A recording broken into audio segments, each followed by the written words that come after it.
Hello, hello, hello. I am your host, Tracy Otsuka. Thank you so much for joining me here for another episode of Anyway.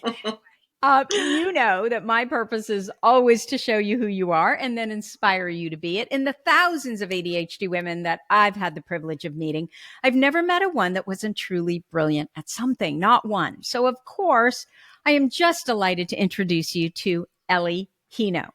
Ellie Hino is a Minneapolis-based stand-up comic with a heart of gold, or so she tells me. She grew up and went to school for theater in Wisconsin, but dropped out 18 credits short. We're going to talk all about that.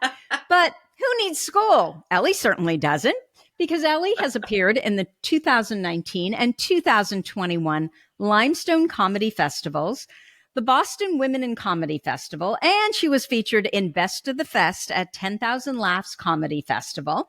Recently, she's opened for Maria Bamford, Atsuko Okatsuka, which I'm sure I still massacred it, which is ridiculous because that's my name twice, Dana Gould, and Bobcat Goldthwait. I know those names. They're big names, right? So on Thursday night, she co-hosts Starlings with Ben Katzner, a weekly showcase of local and national stand-up comics at Zora Darling in Minneapolis. Welcome, Ellie. Did I get all of that right? Heck yes. Thank you so much for having me. Nice to meet you, Tracy. Absolutely. I am delighted to meet you and just talk about ADHD and comedy and how in the hell do you do this and working memory and all of that. So I would love to know what your ADHD story is. I was actually pretty recently diagnosed, maybe 3-ish years ago. Mm-hmm. I guess more than that, maybe 5 years ago, when my child was kind of a toddler, maybe 3 or 4. Wow. And So was that a boy or a girl? a boy. A boy. Of course. Of course. It's always the boy. And then the mom gets diagnosed, right? And he was diagnosed at 3 or 4. So he was not diagnosed. He was little, and I started looking online at just symptoms. And I all of a sudden saw lists of adult ADHD symptoms. And I always joked that I had ADHD, and I kind of assumed I did, but I never really thought of it as something that I really needed a diagnosis for or something that affected me negatively that much. But when I saw the list of symptoms, I thought to myself, oh, those are all of the things that I struggle with in life and that make life really hard for me. And it was stuff like emotional lability and easily frustrated and those kinds of things. I never thought about that being part of it, and anxiety. And so I went and got myself tested, and the psychologist who tested me, and I found the whole testing process so fascinating. So we can dive into that later too if you want to. But he told me that he said that most of the adults that he diagnoses with ADHD are mothers of young children. Yeah. And that made so much sense to me. He just said, it's not been that big of a problem for you your whole life. And all of a sudden, when you have a whole new responsibility that's pulling your mind a million different ways, it makes it really hard to do all of those daily tasks. Yeah. The mommy factor. You're coping, kind of holding it together, right? And then you add one more thing and it's like, you're trying to juggle, right? And then all the balls fall. So I'm curious, what you were like as a child. I mean, I think I was a little hyper probably, but not wildly so. I remember being told I was weird a lot of times. And I mean, I am a creative person, so fair, but I do think a big part of that was my ADHD. Impulsive. I've always been impulsive. I think that's probably one of my biggest ADHD symptoms. And yeah, I was a creative child. I was, I don't know, outgoing and friendly, and everything was good. I always got good grades, but it Mm. always said what it says on all of our report cards, which is, Ellie talks too much in class, and if she could just focus, she would do so much better. And And stop disturbing her peers. yes, all of the classics. So were you diagnosed combined type or inattentive or what?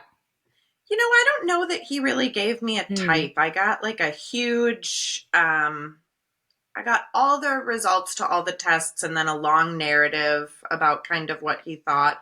But the way he explained it to me was that it wasn't a black and white diagnosis, but that he would assume from all of the tests that I do Mm-hmm. have ADHD. And I think combined type, yeah, because for sure the hyperactive or like the Yeah. impulsive stuff, Yeah. Yeah. um, but also the focus. Right. So yeah, And I think inattention and being combined in your and head and yeah. yeah, Because you said something about anxiety and I honestly, Ellie, have never met an ADHD woman because that's who, I talk to all the time that doesn't have some amount of anxiety. I don't know how you can go through this world with this different brain that often doesn't fit in and not experience some anxiety. So I don't even understand why it's a comorbidity. 60 to 80% of people have, anxiety. I'm like, we all have some anxiety, don't you think? yeah. And I remember my therapist at the time, she was wonderful. And she even told me after I got diagnosed, she said, Ellie, I just want you to know I feel bad that I didn't notice this sooner Oh, and that we mm-hmm. talked so much about your anxiety because it's so obvious to me now, that Yeah. that is where all of this is coming from. Yeah. And Absolutely. I take Ritalin, Mm-hmm. and that helps me uh, a ton. Oh, And I remember at one point going through pretty dark depression during, pandemic winter yeah. times. Yeah. And my regular physician tried, like some pretty hardcore antidepressants, and that just felt weird and off. And then I saw a psychiatrist, and he was like, honestly, it sounds like maybe you're depressed because you're having a hard time getting things done and then feeling all of this shame and guilt. Oh my So for God. a while, we just upped my Ritalin a little bit, and then that was all I needed, Wow. So is it your belief at this point that the anxiety and the depression was not comorbid, but was actually caused by the ADHD? I think so, yeah. I Mm. mean, I think a big portion of it at least. I can't say all of it, but I mean, yeah, I think that um, because of the ADHD, also, I think there are some like habits that weren't formed, some good, healthy habits, and some bad Hmm. habits that were Yeah. formed. Yeah. And so I think a lot of those and a lot of the shame and guilt from those things and struggles Yeah. are what causes the. Absolutely. Absolutely. So once you knew it was ADHD and you had the benefit of hindsight, what are some of the symptoms that you always wondered about, but now you recognize them as, oh, duh, that was ADHD? I mean, the impulse control was the wildest to me. And the difficulty with like getting really frustrated and like overwhelmed with my emotions. Mm-hmm. Because, um, well, with the impulse control, I just never really thought of that as what it was. I just thought I was made bad choices sometimes.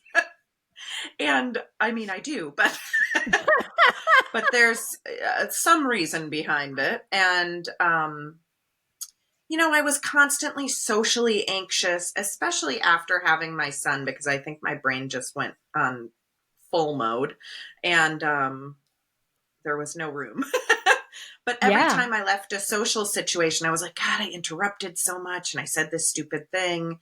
And it was just really hard for me Mm. to not say the first thing that I thought. And now I'm much more aware of that. And it's not just that I'm rude and interrupt, it's that my brain is impulsive. Well, and And that is why you're funny and you're a comedian. That is true, exactly why, right? Because you have these thoughts yeah. and then you'll say them. Yes, I'll say them without thinking it through. I Get love in that. big trouble. Yeah. I have to say one of my favorite, most interesting tests during the testing had to do with impulse control. And I don't remember exactly what it was, but he basically put me in front of a computer and I was supposed to just press the space bar every time. TOVA? Is that it when an X goes up or something? There's two, and now I can't remember what the other one is. So I did the TOVA, but it was circles and squares of different colors. And they'll tell you, okay, you have to press the space bar. It's the same thing. You have to press the space bar when there's a blue circle. But not when there's not. Yes. And it was so fascinating because it wasn't me making a choice. My brain was doing it without my consent. Do you know what I mean? Like I was pressing that space bar and I was like, no, don't press it. But my body was like, yes, we're doing it. It was wild to me. Yeah, I agree. And I think that's a great test because it is objective, right? It's not someone else making a decision. You can actually see how you rank versus the rest of the world that they've tested that does not have ADHD. Yes. I think I scored in the 99th percentile for hyperactivity in that score. I mean, in that test. And I was shocked. I mean, I knew I was hyperactive, but that hyperactive? Because I guess it's a combination of they're watching you, which I didn't know. But then on top of that, it's your brain and what you're doing, right? So it's and you're both thinking of it your whole life, or I was thinking of it as a bad behavior and not something that my brain was just doing on its own. Without me choosing to. Yeah. So do you have a story of maybe one of the more impulsive things that you've done that is actually kind of funny? Well, so I have my new comedy album coming out and it's called Soft Bones. It's at blondemedicine.com. And okay, wait, say that again, Ellie. So the back row didn't hear. Blonde Medicine, blonde with an E, medicine.com, or just find my name and follow me, Ellie Hino, Hino. Anyway, my album is called Soft Bones. And the reason it's called Soft Bones is because that's like a throwaway line in this story that I tell on stage about... It's a story about when my son was about 10 months old and I took him on a little roller coaster. And I shouldn't have done that. I didn't know they let you. Well, it was for little kids. It was not, I mean, I really ham it up, obviously, on stage and make it sound a little worse than it was. But I mean, it wasn't great. And he was fine.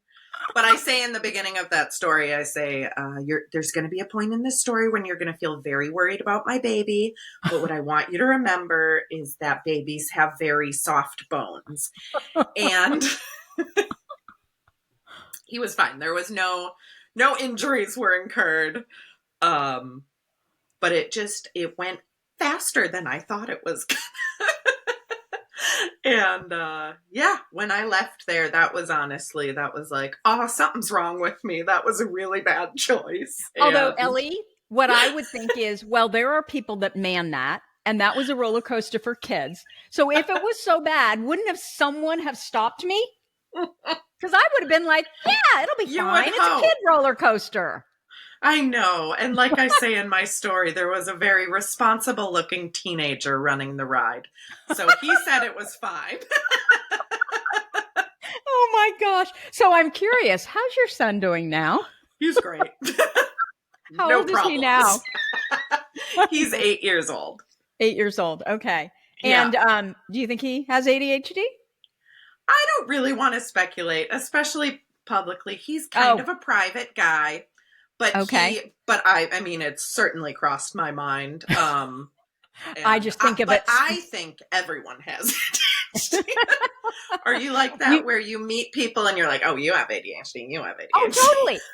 But this is the deal. If I really like them, that's when I'm like, you're screwed. If I like you and you like me, we probably have something in common. Yeah. And I always, and sometimes, I will open my mouth. Like recently I was at some book event and I said to this high powered just woman she's done so much with her life.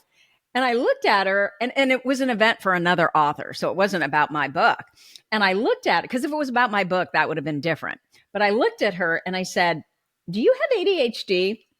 And, we communicated after the event and I think I really offended her because, she's so high powered. But the reason I asked her is because to me, it's always a compliment, right? It is. Did she know who I you want were to be and around that you. you had written this book? Do you think she knew who you were and that you had written this she awesome totally book? knew. She totally knew. And she did say, I have thought about it, but I am too together and I'm almost OCD.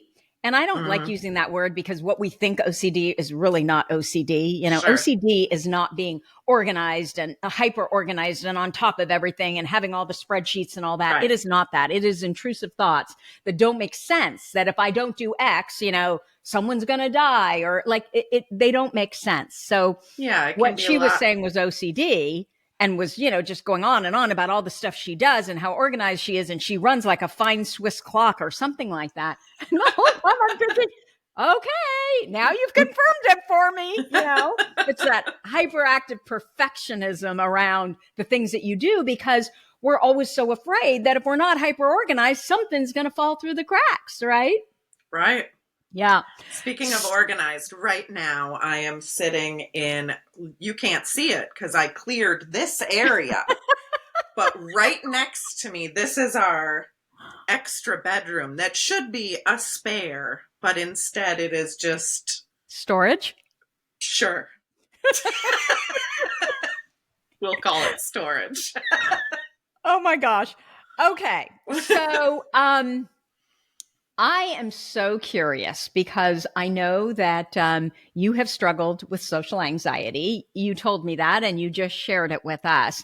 And I am curious how social anxiety and getting up on stage as a comedian in big forums, how does that square? Because it doesn't make sense to me. It doesn't make sense to me either. If I'm being honest, I don't know. And you know what? It's wild because almost every stand-up comedian I know has ADHD or anxiety or depression or something going on. Yeah. It is pretty rare you meet a real clean slate out there. Yeah. And so I don't know how we do it or why we do it. I think, I wonder... So I came from kind of a theater background too, which was also like memorizing lines. And you had mentioned working memory, and that is definitely something I struggle with big time. What? Really? Yes. Oh, huge. My word finding is insane. Like I joke, and I shouldn't joke about it because it's not funny, but like I joke that I have dementia because I can't ever think of the word, but it's just, you know what I call them, Ellie? What? I call them word holes. Word holes. And then you know how you're trying to think of this word because that is the word that then links all you know about a certain subject. Yes. And that just happened to me with a reporter. And I could not remember the word. And so what I'm doing is I'm focusing on the word and I can't even focus on her question. Yeah. So that was my big question for you. I just assumed that, okay, because I know you struggled in school because you dropped out, right? Well, yeah. I mean, enough. Yeah, I would have finished, I bet, if I had been taking Ritalin. Exactly. So I say it like I'm a huge proponent of drugs. I think if it works for you, it works for you. And if it doesn't, it doesn't. I'm not trying to, I got some problems with big pharma. I just want to throw that out there too. I think we all do. But for me, it does help me an insane amount. So I had this little picture in my brain or a little story in my brain because you're a comedian that you have to memorize this.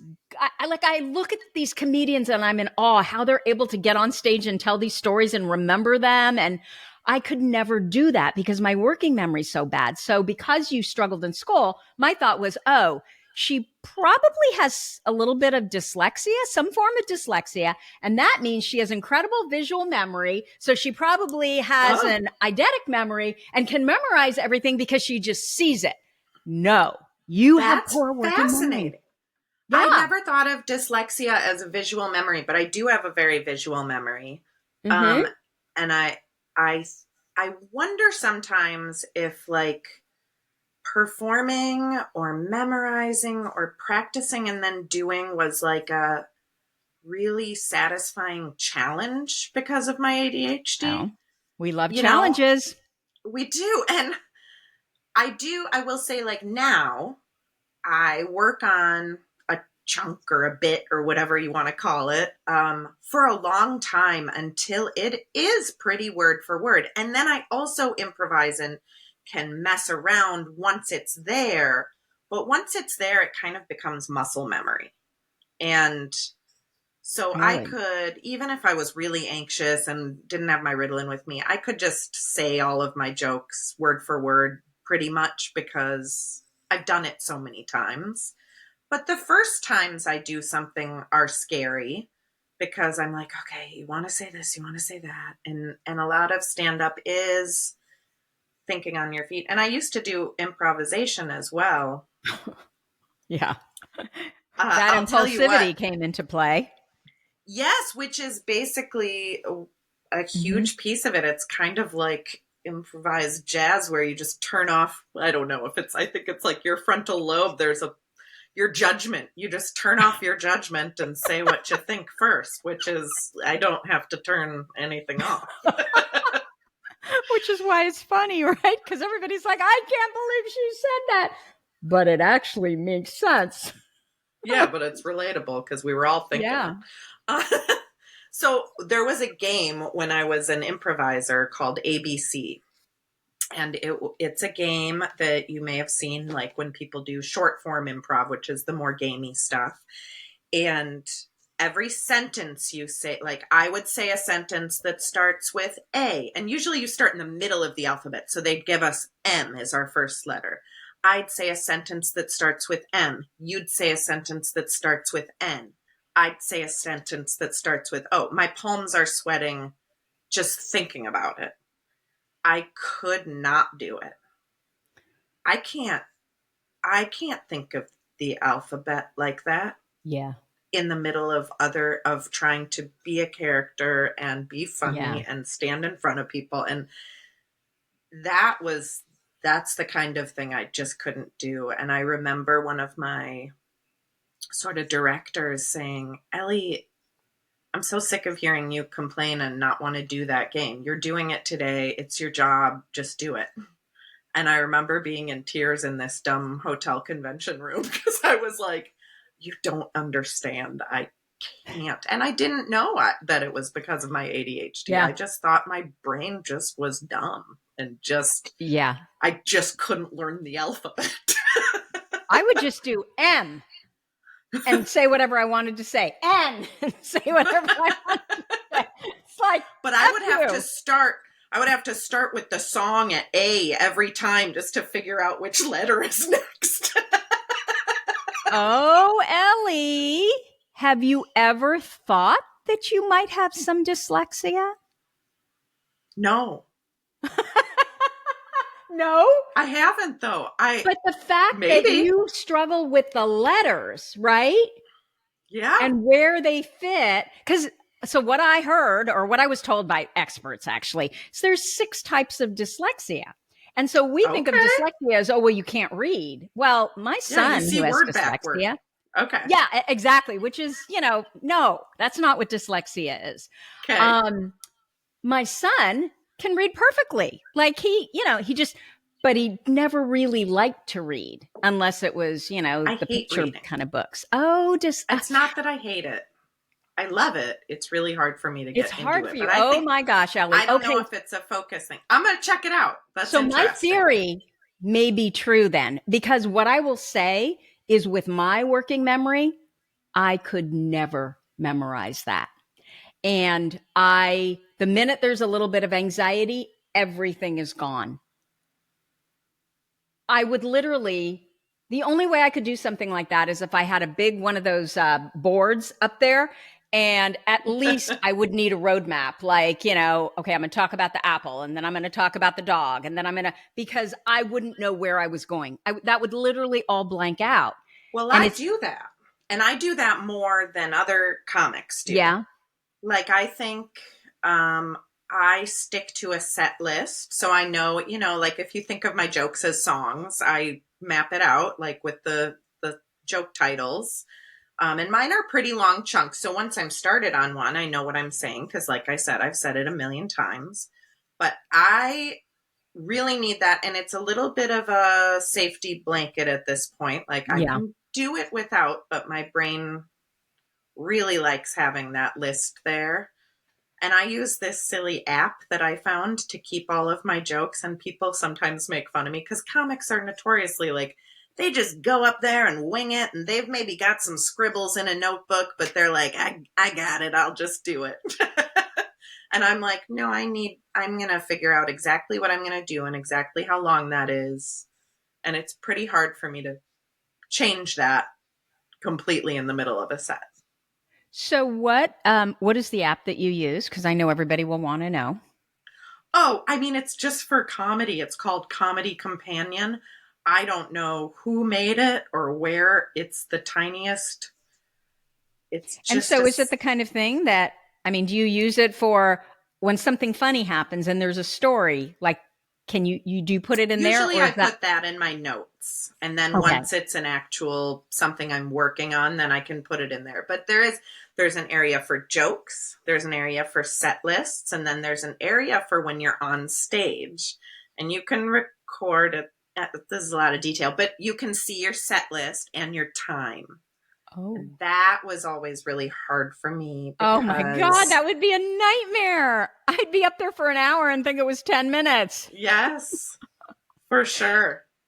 When you're doing comedy, there's often a light. You've maybe heard the word like running the light.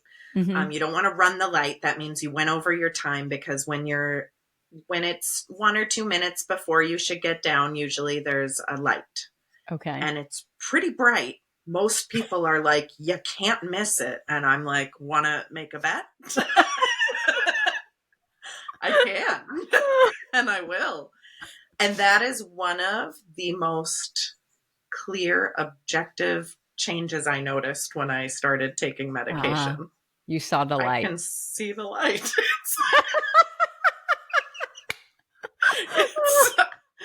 It's so silly, God. But yeah. I don't know. I think you should go look at dyslexia, though. That's really interesting. Pictures and it's very common with ADHD. We have all these different labels. I'm so tired of the labels, and I honestly think it's just part of one big spectrum, right? And we have a little bit of this, a little bit of that, and depending on how the soup comes out or whatever, you're given labels. But I want to know, so you've got social anxiety. You struggle with that. What made you decide that, okay, I'm just going to, go from the, frying pan into the fire, and I'm going to do comedy? How did that progression happen? I think the social anxiety came later. So I've performed, or at least the awareness of the social anxiety. Mm-hmm. And I think a lot of changes in my body and my brain happened after I became a mother. But I think the social anxiety became much worse. I don't even know that I was aware or would have ever called it social anxiety. Maybe I would stew about, like, did I say something stupid at that party? Or like, ugh, why do I always do that? Or, I get awkward with myself really in my head after an outing. Yeah. But after I became a mom, I don't know if it was like the being so isolated after being such a social person. And then having to like re-enter society. It was kind of like my own mini pandemic, Plus you have a baby to feed every 2 hours. Yeah, um, they're and I sucking think everything after out. that, and I did start focusing more on stand up at that time. Gosh, I wish I could have a more interesting answer, but I don't know how I do that or why. I think I do like the challenge. Um, it's satisfying and fulfilling to me to not let things get in my way. Ah. I like to power through and do what I want to do. Mm-hmm. And if I want to do stand up and it makes me uncomfortable sometimes, I don't really have my social anxiety isn't so much with things I said or did on stage. It Once in doesn't a sound while, like I'll it. worry about that. Yeah. Yeah, no, Did like I I go won't too think far? about this conversation probably because Mm-hmm. it's sort of a performance of sorts on a Yeah. podcast. But if I was just hanging out with good friends, even if Mm-hmm. they're good friends, I'll like stew about something or worry about what I've said or done. So is part of it And just this being too much? yes. And I can relate Boy, to that, I gotta tell you, Tracy, this is pretty similar to my therapy appointment last week. Oh, sorry. I hear that a I'm pretty lot. sure he said the same thing to me, and I was like, yeah, okay. Yeah. All right, Scott, you might be right. I But think though yeah, I too, think it is. we have we often have these big personalities, like if we just let them go, right? And certainly if we're Right. hyperactive, we have these big personalities. We're impulsive, so we say stuff that other people won't. And it's hard. I don't know if you can relate Oh, to this, but I suspect you can. It's really hard to be one of a group, especially one of a group of women. Because we do feel this social pressure, right? To fit in, to not be more than anyone else. Um, and so you almost feel like you're kind of have to stifle yourself, right? To be part of constantly, it. yes. Even though you enjoy it. It's not that I don't enjoy it. I'm always glad Right. when I show up, but I also feel like I can't be my full self because I don't want to take over the room every single time I show Right. up for something.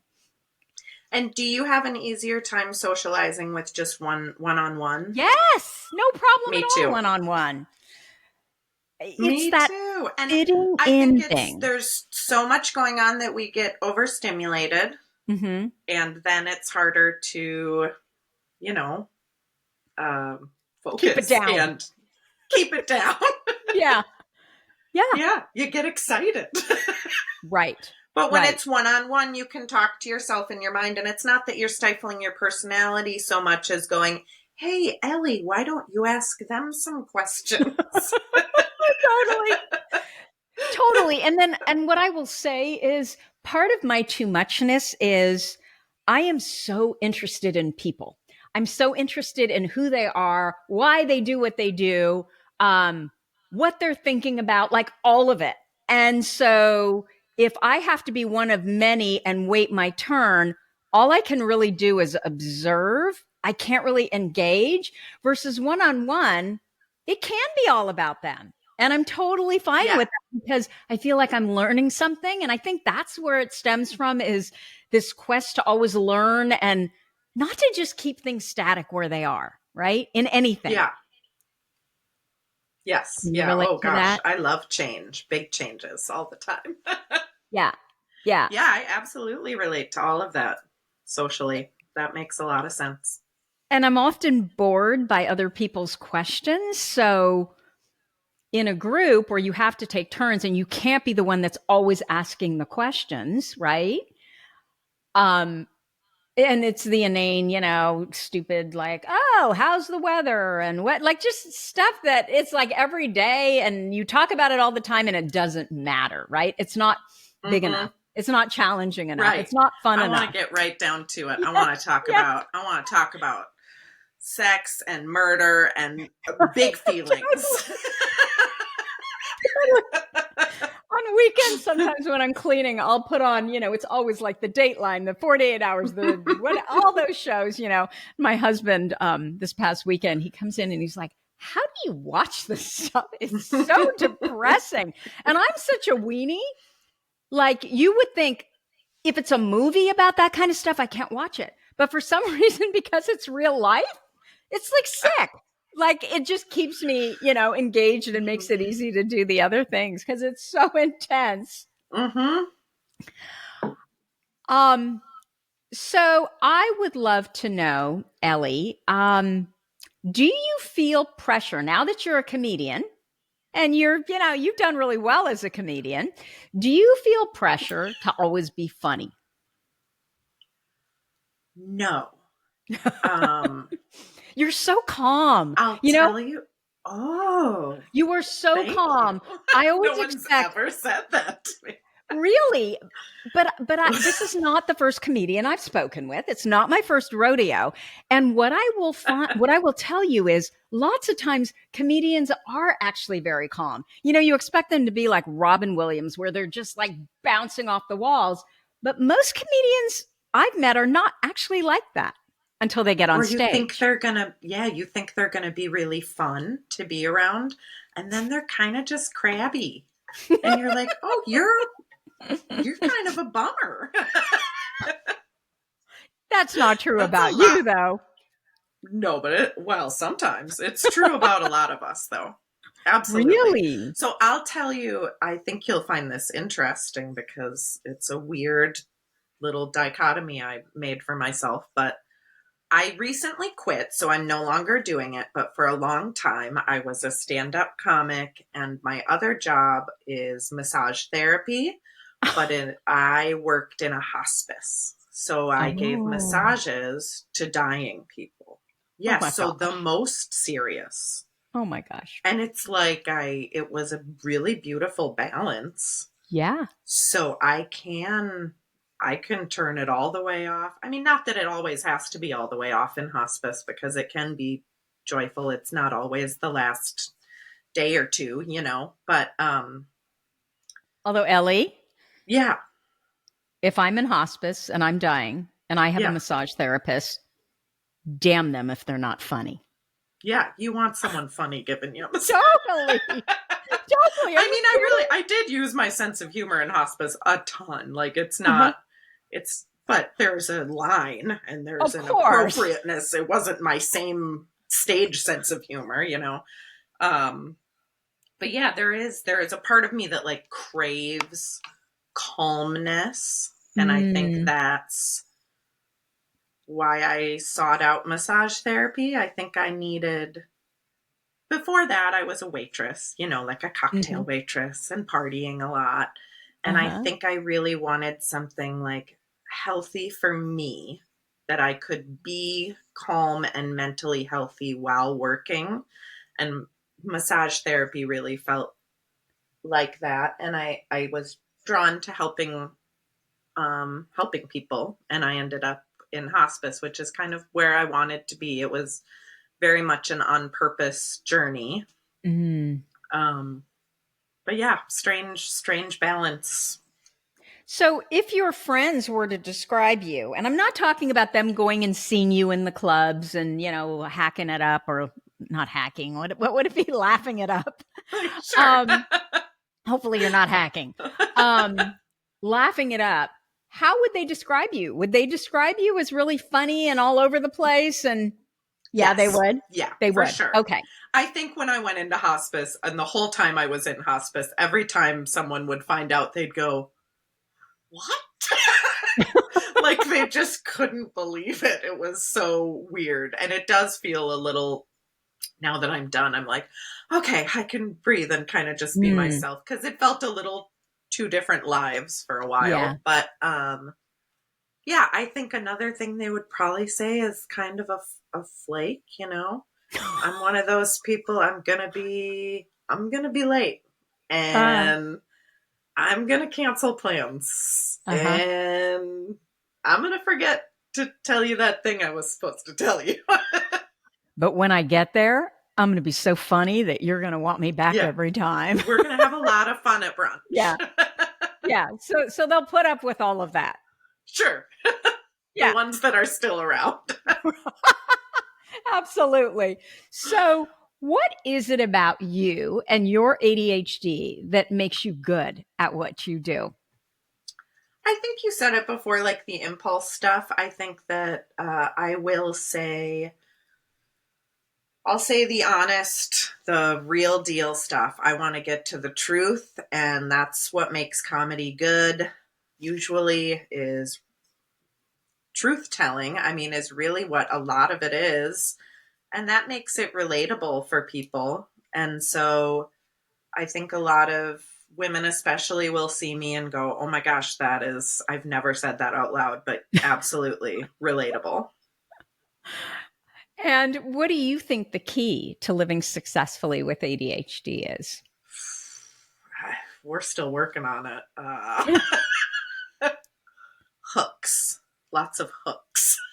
What do you mean by hooks? You said, I remember reading something that you might ask what a good hack is. And that's my hack is, okay. I love hooks on the wall because I don't have the capacity. Oh, I'm thinking hooks like a hook line. No, okay, like sorry. Comedy, right? Isn't there a hook in every? You're talking about real hooks. I'm talking about real hooks for coats and sweaters.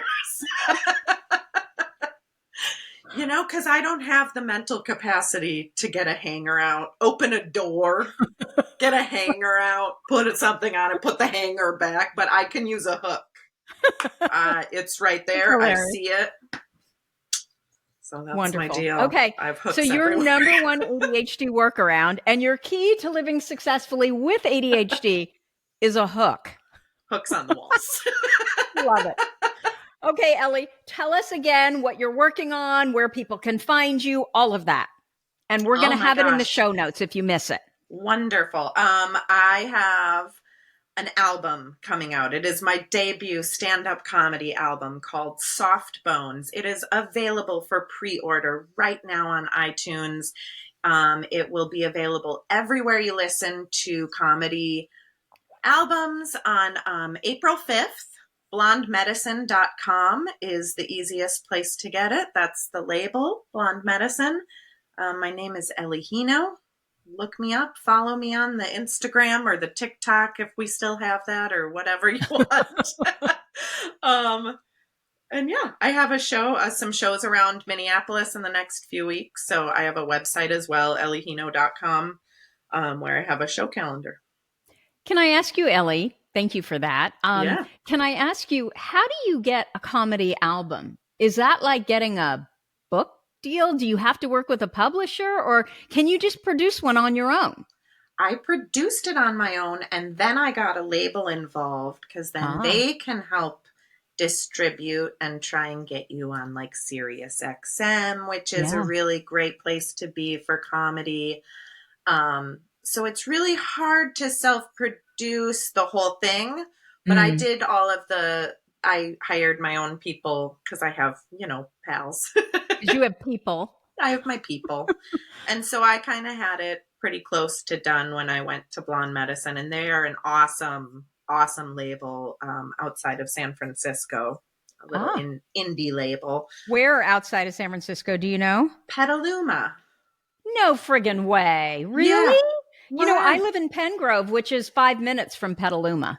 Oh, that's so great. I had no idea. So tell me what Blonde Medicine is. It sounds like it's women, right?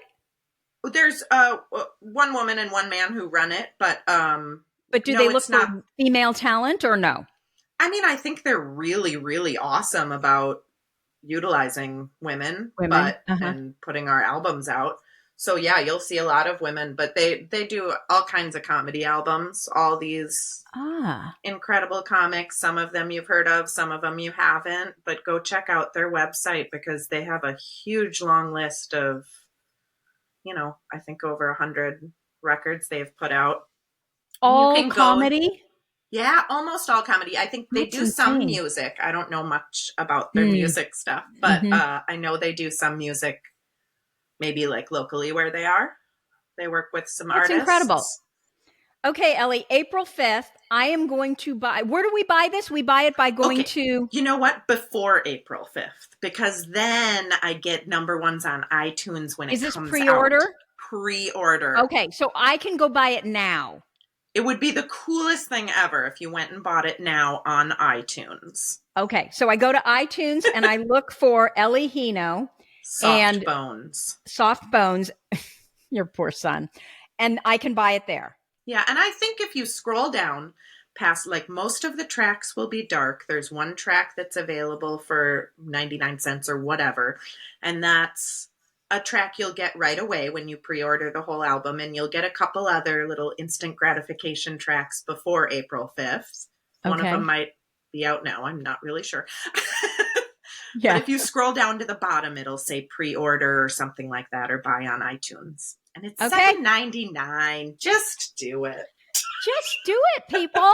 We need to support our fellow ADHD women, right? I will buy it. I promise. I'm actually really interested to hear what you have to say. Anyway, Ellie, thank you so much for spending time with us here today. It was such a pleasure speaking with you. Thank you so much. So that's what I have for you for this week. If you liked this episode with Ellie, please let us know by leaving a review. Our goal is to change the conversation around ADHD, helping as many women as we possibly can learn how their ADHD brains work so that they too may discover their amazing strengths. Thank you so much for listening. I'll see you here next week. Okay.